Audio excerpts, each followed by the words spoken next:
दोस्तों प्रणाम। आज हम बात करेंगे महाभारत के पांडु पुत्र भीमसेन की।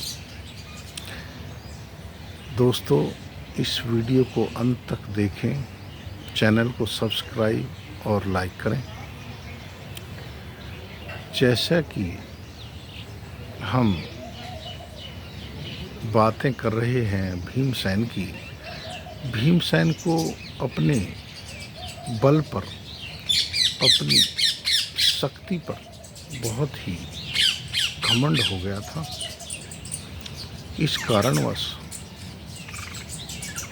जब पांडु पुत्र वनवास अवस्था में वन विचरण कर रहे थे तो द्रौपदी को एक सुगंधित कमल का पुष्प मिला। द्रौपदी ने भीम से ऐसा ही कमल पुष्प लाने को कहा। तो दोस्तों भीमसेन कमल पुष्प लाने की दिशा में बढ़े, जिधर से कमल पुष्प की सुगंध आ रही थी।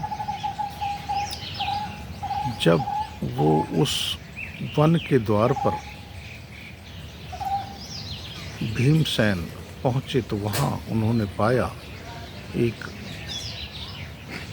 बूढ़ा वानर द्वार पर लेटा हुआ है, रास्ते में लेटा हुआ है। भीम ने वानर को रास्ता देने के लिए कहा। वानर ने बोला कि मैं बूढ़ा हो चला हूँ, मेरे में ज़्यादा उठने की शक्ति नहीं है, इसलिए आप निकल जाएं, मुझे हटा के निकल जाएं। भीमसेन क्रोधित हुए। उन्होंने फिर बोला कि हे वानर, मेरा रास्ता छोड़ो। फिर वानर ने आग्रह किया कि आप मेरी पूंछ को एक तरफ हटा के निकल जाएं। तो जब भीम बूढ़े वानर की पूंछ उठाने के लिए तैयार हुआ तो मन में सोच रहा था कि मैं इसको उठा के 100 योजन फेंक दूंगा।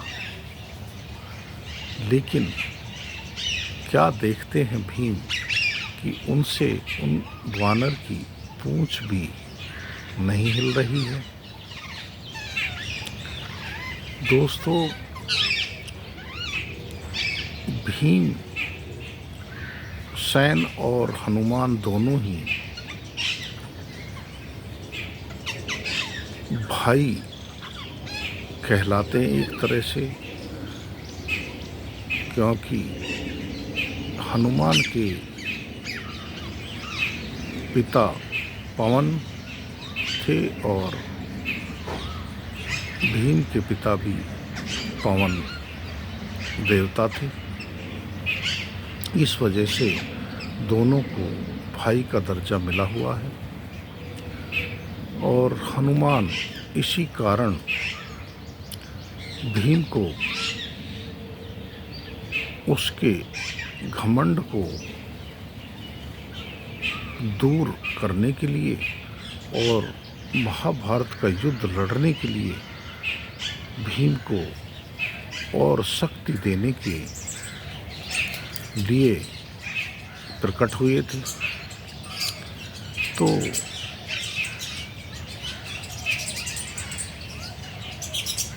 हनुमान जो बूढ़े वानर के रूप में थे, उन्होंने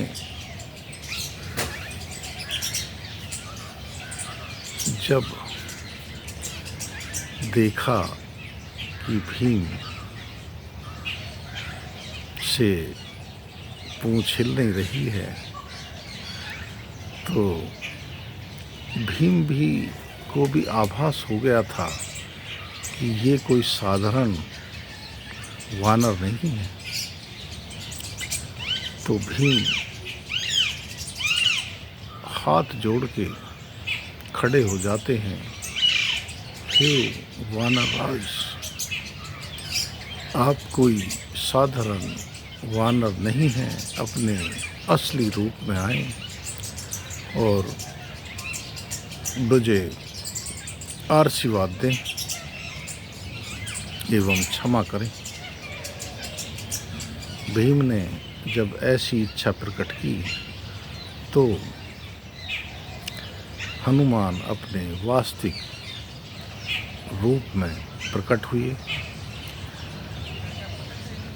हनुमान को देख के भीम बहुत प्रसन्न हुए और भीम ने हनुमान से आग्रह किया, हे हनुमान, आप अपने उसी रूप को दिखाएं जिससे आपने 100 योजन समुद्र लांघा था और लंका में आप माता सीता से मिलने गए थे।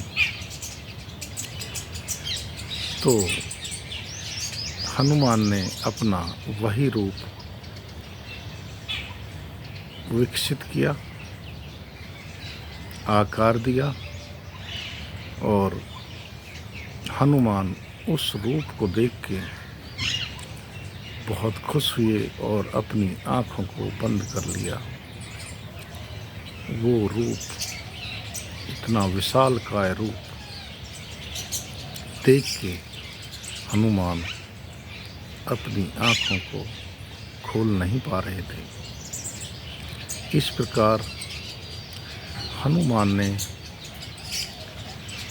भीमसेन को गले से लगाया, उसे और भी शक्ति प्रदान की महाभारत में लड़ने के लिए और भीम को आशीर्वाद दिया कि जब तुम अपने शत्रुओं के प्रति दहाड़ लगाओगे तो उस तुम्हारी आवाज़ की ऊर्जा में मेरी आवाज़ भी मिल जाएगी और शत्रु आपकी दहाड़ से कांपने लगेंगे और अर्जुन के रथ पे मैं विराजमान रहूँगा।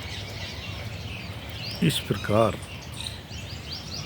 हनुमान भीमसेन को आशीर्वाद दे के चले गए। जय हनुमान।